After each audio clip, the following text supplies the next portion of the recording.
মহানবী হযরত মুহাম্মদ সাল্লাল্লাহু আলাইহি ওয়াসাল্লামকে অবমাননার অভিযোগকে কেন্দ্র করে উত্তাল ভারতের মহারাষ্ট্র।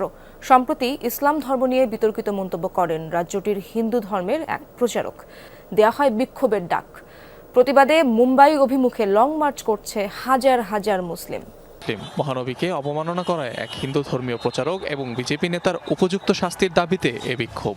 या मुस्लिम धर्मामध्ये स्त्रियांवर जे हत्या घडतात त्याला कारण आहे अत्याचाराचं हेच कारण आहे की त्यांचे आदर्शच अत्याचारी होते। ঘটনা শুরু হয় চলতি মাসের প্রথম দিকে। মহারাষ্ট্রের এক ধর্মীয় সভায় মহানবী এবং ইসলাম ধর্ম নিয়ে কটূক্তি করেন বিতর্কিত ধর্মীয় প্রচারক রামগিরি মহারাজ, যাতে সমর্থন দেন রাজ্যেরই বিজেপি বিধায়ক নীতেশ রানা। শুধু তাই নয়, মসজিদে ঢুকে মুসলিমদের উপর হামলা চালানোর হুমকিও দেন কট্টর হিন্দুত্ববাদী এই নেতা।